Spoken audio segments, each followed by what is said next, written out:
అడ్డుకున్న వాళ్లను మీరు ఎట్లా కండువ కప్పారు అధ్యక్ష? ఎట్లా పార్టీలో చేర్చుకున్నారు? పార్టీలో చేర్చుకున్నారు. బీఫామ్ ఎట్లా ఇచ్చిండ్రు అధ్యక్ష? మళ్ళీ ఎలక్షన్లో ఎట్లా ఇచ్చిండ్రు అధ్యక్ష?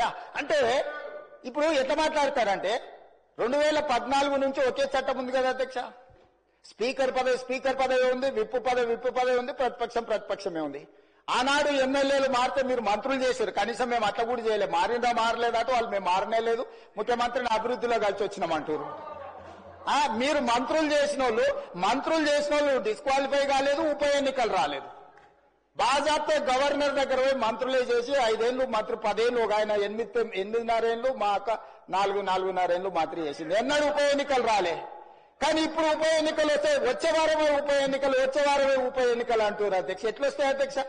చట్టం మారలే, న్యాయం మారలే, స్పీకర్ ఆఫీసు సేమే ఉంది, పాలకపక్షం ప్రతిపక్షం అట్లనే ఉంది, రాజ్యాంగం అసలే మారలేదు.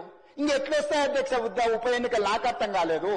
ఏ రాజ్యాంగం ప్రకారం వస్తాయి అధ్యక్ష? డాక్టర్ బాబాసాహెబ్ అంబేద్కర్ గారు రచించిన రాజ్యాంగం ప్రకారము గత అనుభవాల దృష్ట్యా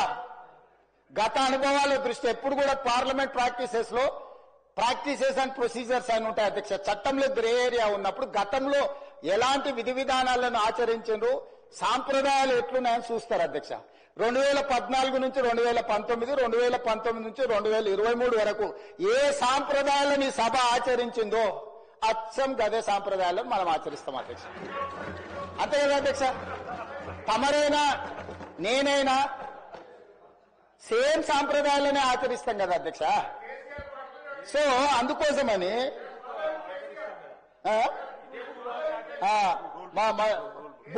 రూల్ బుక్ కూడా మారలే అధ్యక్ష. బుక్ కూడా ఇదే ఉంది. బుక్ వారు రాసిందే అధ్యక్ష. ఆ రోజు కమిటీ వేసి ఈ బుక్ ఎవరెవరు కూర్చొని రాసిన అధ్యక్ష? దీంట్లో పేర్లు కూడా ఉంటాయి అధ్యక్ష. ఉంటుంది, పేరు ఉంటుంది. వాళ్ళు ఈ కమిటీలో ఎవరున్నారో కూడా ఇందులో పేర్లు ఉంటాయి అధ్యక్ష. అందులో మిత్రుడు వివేకానంద వీళ్ళందరూ కూడా సభ్యులే అధ్యక్ష. నేనేం అడుగుతాడో నడతలేను. ఆయన అడుగుల్లో నడిస్తే మడుగులో పడతాం. ఆయన అడుగులో నడుస్తామంటే మడుగులో పడతాం, సడుగులు ఇరుగుతాయి అధ్యక్ష. అట్లాంటి వాటి చేయం అధ్యక్ష. సాంప్రదాయాలను పాటిస్తామని అంటున్నాం అధ్యక్ష.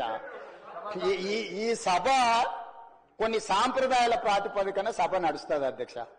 నేనున్న సభ్యులందరికీ, ఇక్కడున్న మిత్రులకు, సభ్యులకు, ఆశించటోళ్ళకు ఒక ఆయన అయితే ఆల్రెడీ నేను అభ్యర్థి ఆయన ప్రచారం చేస్తుండు. పాపం ఆయన అమాయకుడు. ఉన్న మంత్రి పదవి ఊడవిక్కిరు, పంచగట్టుకుర్రు. ఆయన నానాడు మా ముందలే నువ్వు పంచగట్టుకుని తిరుగుతావని ఓ ఉప ముఖ్యమంత్రినే తీసేసిర్రు.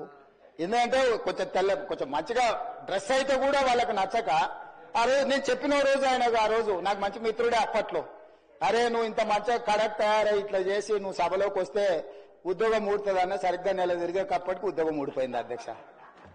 ఇప్పుడు ఆయననే అమాయకుడే ఈ పాపము. వచ్చే వారమే ఎలక్షన్ అని తిరుగుతున్నాడు అధ్యక్ష. నేను తమరి ద్వారా ఎవరైతే ఉన్నారో సభ్యులు ఎవరు ఆందోళన చెందాల్సిన పని లేదు. ఏ ఉప ఎన్నికలు రావు.